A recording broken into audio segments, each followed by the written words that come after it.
Esto es Metaversadas. Hablamos en virtual. Somos Yaisa Moreno y Jimena Tormo y te damos la bienvenida a nuestra segunda temporada. En el capítulo de hoy analizaremos los retos y problemas que tiene actualmente la educación tradicional y el cambio hacia un nuevo paradigma educacional centrado en experiencias inmersivas. Comencemos. Hola, Yay. Hola, Jimena. ¿Qué tal? ¿Otro capítulo más? Así es, ya estamos llegando al final de nuestra temporada. Ya queda poquito para acabar. Así es. Muy emocionante, además. Ha sido una temporada muy chula. Sí, llena de entrevistados, colaboradores y temáticas muy diferentes. Así es. En este capítulo, ¿qué vamos a ver? Bueno, hoy vamos a hablar de algo muy particular porque además está muy vinculado a un capítulo de la primera temporada, ¿no? En la primera temporada hablamos de Educación XR y el día de hoy traemos un capítulo especial donde vamos a hablar del rol del DTP, que el DTP, siempre me cuesta mucho la palabra, es diseñador tecnopedagógico. Correcto, ¿vale? Muy bien. Tengo que mirar mis apuntes para decirlo correctamente.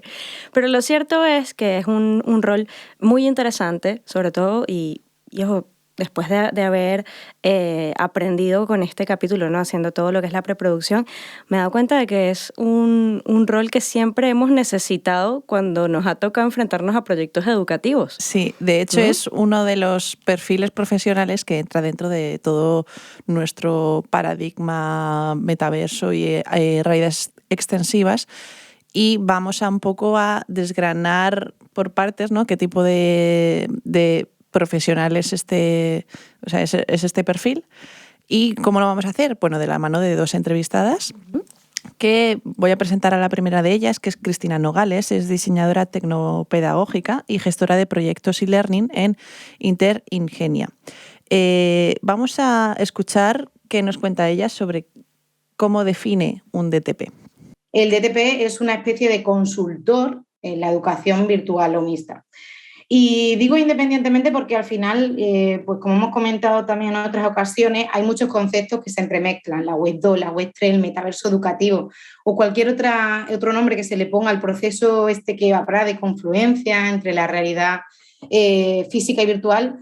La labor y el foco del DTP no cambian, independientemente de lo que hablemos, porque al final este profesional se enfoca en el planteamiento pedagógico primero y después adapta lo que son las herramientas disponibles tecnológicas para conseguir los objetivos formativos. Entonces, independientemente del contexto, su misión, como bien decíais en ese capítulo, es el de co-crear o también dijiste preproducir, ¿no? Programas formativos y guiar a todos esos agentes implicados, que no son pocos, en el desarrollo de la formación.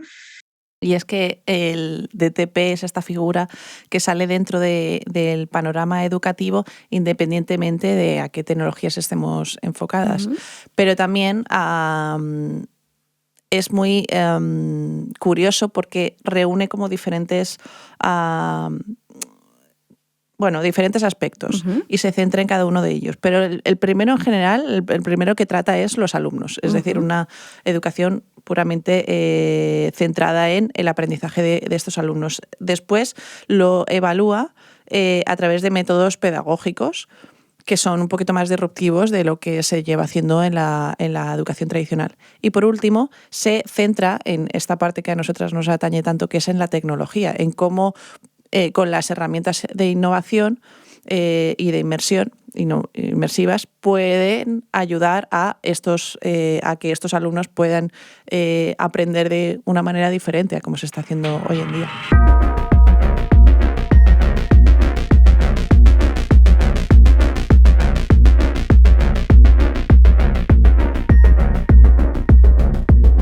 Y si lo piensas bien, ¿no? Se habla de que la tecnología está haciendo desaparecer determinados roles, ¿vale? En el caso de la educación sabemos que quizás es de los últimos roles que desaparecerán. De todas maneras, es necesario que tú como docente seas capaz también de estar en línea con los nuevos cambios tecnológicos. Y creo que es un camino fantástico para todas las personas que actualmente tienen una base educativa, quieren especializarse en un área que tenga futuro, o por otro lado, si eres un educador que se quiere un poco reciclar, reinventar. Lo veo muy interesante. Es que yo veo que realmente sí que las tecnologías están dando más trabajo del que sí, quitan, ¿no? Es que, esto es un debate muy Esto es un complejo, debate ¿no? que, claro, depende, ¿no? Si llegas haciendo todo siempre lo mismo y llega un momento en el que la tecnología te ayuda a automatizar esto, pues claro que te va a quitar el trabajo. Pero por otro lado es como, pero a nivel creativo, a nivel desarrollo, en nuestro caso, ¿no? Con este capítulo de la educación, en absoluto. O sea, lo que te va a fomentar es que la educación sea más interesante, que puedas tirar un poquito más hacia una educación más menos memorística y más experiencial, ¿no? Y sobre todo, pues es un poco lo que dices tú, ¿no? Es en plan, si yo llevo haciendo educación toda la vida y me quiero reciclar y quiero hacer que sea más interesante, el propio educador se convierte en estudiante, porque no deja de estudiar las tecnologías que le van a ayudar para luego impartirlas en las clases, ¿no? No deja de ser una herramienta más. Para mí la tecnología siempre ha sido una herramienta y no ha sido un trabajo como tal. O sea, es complementario a todos los trabajos que existen. Los que se van a quitar van a aparecer nuevos, o sea, muchos más. No, yo soy de las partidarias de esa mentalidad de la tecnología me va a quitar el trabajo. Bueno, si tú lo dices... Tienes que estar al día de lo que pasa en el mundo, básicamente. Sí, yo no estoy de acuerdo, pero bueno, es un poco lo que se suele decir también. Que ojo, que entiendo también lo que dice cuando habla de que una persona que viene del mundo puramente tecnológico sin la base educativa no sería capaz, o bueno, le costaría más poder desempeñar este rol. Lo entiendo perfectamente. Eso absolutamente. Es que es un poco justamente lo que estábamos comentando antes. Si la mayoría de los aspectos, si estás muy ocupado o estás muy focus en los aspectos técnicos o tienes esas grandes ideas que a veces no son ni tan maravillosas ni tan grandes, de, ostras, esta tecnología me puede ayudar para enseñar esto, enseñar lo otro, enseñar tal y pascual, realmente si no tienes una base pedagógica es en plan de, es que estás tirando el tiempo a la basura porque estás desarrollando un montón de cosas intentando enseñar a los alumnos y los alumnos a lo mejor o no lo van a aprender o no se van a enterar de nada o vas a perder más tiempo en saber cómo van a utilizar la tecnología antes que dar el contenido o vas a tener una serie de problemáticas por el camino y no solamente a nivel como profesor puramente, sino precisamente este perfil, ¿no? A nivel de cómo dar bueno, cómo planificar toda una estructura de educación, ¿no? Todo un contenido, toda una planificación de no, esta vez vamos a hacer, bueno, pues todo este proceso, vamos a hacer desde el principio, hacer una planificación, necesitamos estos perfiles como de profesorado, necesitamos estas herramientas se van a poner en este punto en concreto de la formación porque si las ponemos antes no se van a enterar o al revés, las tenemos que poner antes para fomentar a los alumnos, ¿no? Es como toda esa planificación tiene un rigor muy pedagógico y no es técnico en absoluto, sino es simplemente pues eso de coordinación, ¿no? Sí. Entonces, es curioso porque es esto, ¿no? El perfil técnico pues se puede quedar única y exclusivamente pegado a la tecnología cuando realmente a lo mejor esa tecnología ni es válida ni es la adecuada para dar esa formación. Es así. Todo depende, ¿no? de esto. Pero ahora, precisamente, después de dar toda esta definición súper completa de lo que es un diseñador tecnopedagógico, nos vamos a entrar un poquito más en la materia y vamos a explicar cómo es la comunicación entre el docente y el alumno dentro del metaverso, ¿no?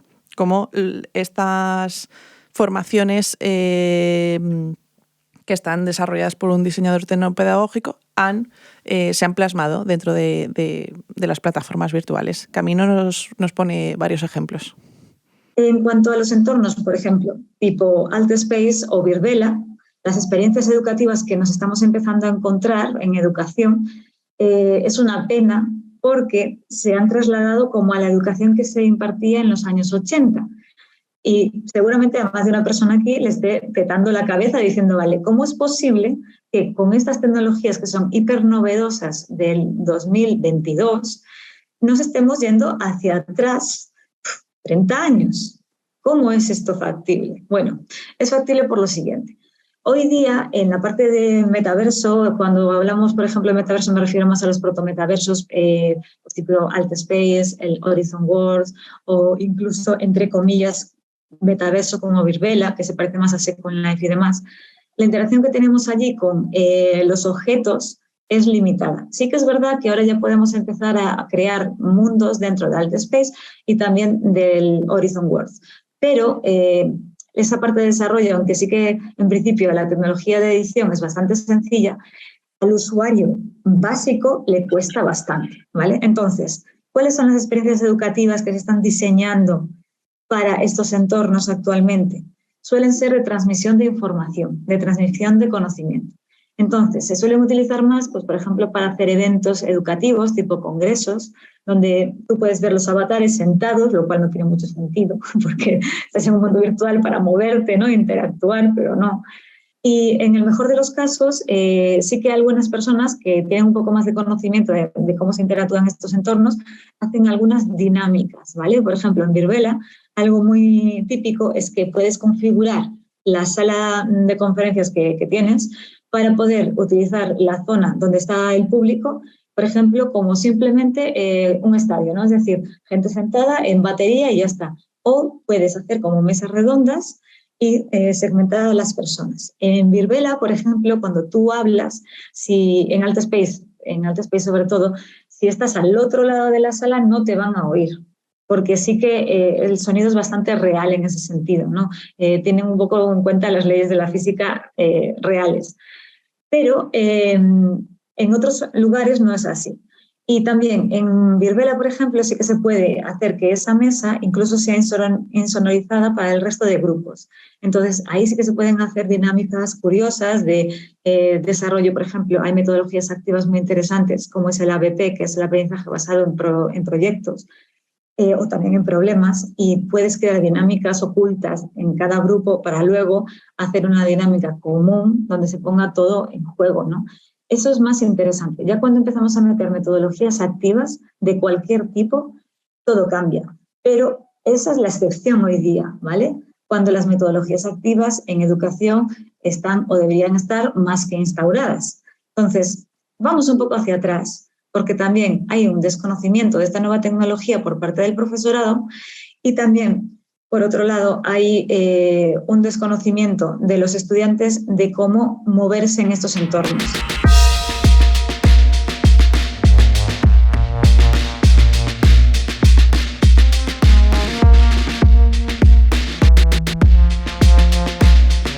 Y la última pregunta que tenemos en este capítulo es si será viable a corto plazo. Es decir, este cambio de paradigma educacional, ¿lo podremos ver pronto?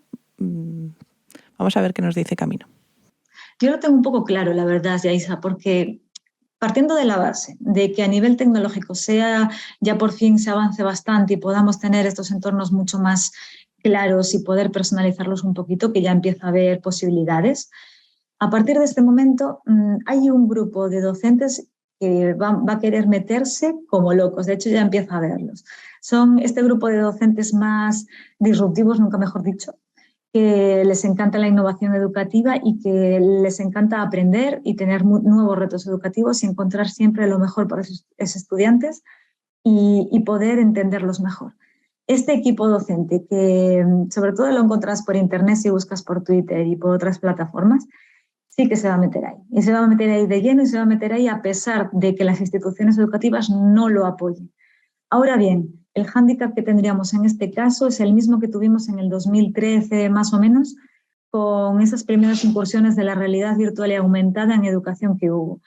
El reto va a ser la parte tecnológica en cuanto a adquisición económica, porque al final, aunque nosotros individualmente como docentes hagamos un esfuerzo, yo tengo las Oculus en casa, me las pago yo, no me las pago ninguna institución educativa, eso no significa que yo pueda pagarlas a todos mis estudiantes, ¿no? Porque al final requieres de esa tecnología y de ese salto económico para abordarlo. Yo creo que eso es lo peor, porque en realidad la autoformación ya es una característica de este perfil docente innovador. Y de hecho, fijaos, este año, precisamente ahora, en unos días, el 12 de noviembre, si no me equivoco, va a haber la gala del Premio Espiral y en ella se va a abordar una categoría de metaverso. Y vamos a poder ver estas pequeñas experiencias, ¿no?, que empiezan a salir de precisamente estos docentes innovadores que se están arriesgando. Esto último que comenta de esta gala de Espiral, es una asociación que se llama Asociación Espiral, que reconoce las experiencias educativas más destacadas a nivel de innovación y de personalización del aprendizaje. Entonces me resulta súper interesante, yo no lo conocía, pero me resulta súper interesante de que ya hayan puesto estas categorías de metaverso, de plataformas virtuales, de realidad virtual, realidad aumentada, incluidas en el aula. Es decir, el cambio de paradigma educacional parte primero de los alumnos que ya están deseando aprender de otra manera, como hemos comentado, de este cambio de código de comunicación que hay en ellos, que lo tienen en su entorno social y lo tienen que trasladar al entorno educativo. Pero no solamente parte también de estos, sino de estos docentes. Es decir, los docentes que dicen, mira, rompo un poco, me da igual lo que me diga el programa educativo, yo voy a hacer me voy a meter con los alumnos y voy a estar con ellos y vivo, ¿no? Voy a meter estas herramientas a ver qué pasa porque me motiva. Estas asociaciones y este tipo de docentes que rompen un poco las dinámicas es la manera, digamos, más interesante, ¿no? De romper con el programa educativo para que llegue a altas esferas, luego se meta a nivel económico porque hace falta, ¿no? Pero bueno, que aquí ya tenemos como una ruptura. Y que lo interesante, totalmente, estoy de acuerdo contigo, que lo interesante es que ese tipo de iniciativas que puedan tener docentes de manera aislada, al final se convierten en casos de éxito. Exacto. Que demuestran o refuerzan que este tipo de herramientas realmente suman, realmente potencian, ¿no?, el aprendizaje. Entonces es muy interesante que salgan estos docentes disruptivos y creo que son sumamente necesarios para que se entienda la importancia de todo esto. De hecho, yo siempre lo digo, a mí los profesores que más poco caso le han hecho al programa y tal son los con los que más he aprendido, ¿eh? O sea, a mí yo siempre lo diré. Sí, así total. Que nada, pues muchísimas gracias por este capítulo, Jimena. Igualmente, Yai.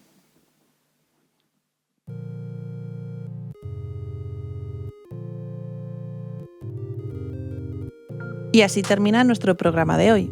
Esperemos que lo hayas disfrutado. Hemos aprendido sobre los principales retos de la educación para implementar tecnologías inmersivas en el aula y el cambio de paradigma hacia una educación más disruptiva. Recuerda que subimos un capítulo cada 2 semanas y puedes escucharnos a través de Anchor, iVoox, Spotify, Google Podcast, Amazon Music, YouTube y Apple Podcast. Además, para saber más sobre Metaversadas, déjanos tus comentarios y comparte tus inquietudes en nuestras cuentas de Twitter, Instagram, Facebook y LinkedIn. Si crees en este proyecto y quieres apoyarnos para que siga creciendo, te invitamos a donarnos un café a través de nuestro perfil de Ko-fi. Puedes encontrarnos fácilmente como Metaversadas. Este podcast es producido y locutado por Yaisa Moreno y Jimena Tormo en Chicago Way Studios, Barcelona. En los controles se encuentra nuestro técnico y amigo Mr. D. El soundtrack del proyecto es obra del maestro del sonido Arturo Aguilar. Mención especial a Victoria Tormo por darnos visibilidad en redes sociales y a la gente que nos apoya para hacer este proyecto posible. Muchas gracias por escucharnos. Te esperamos en el siguiente capítulo.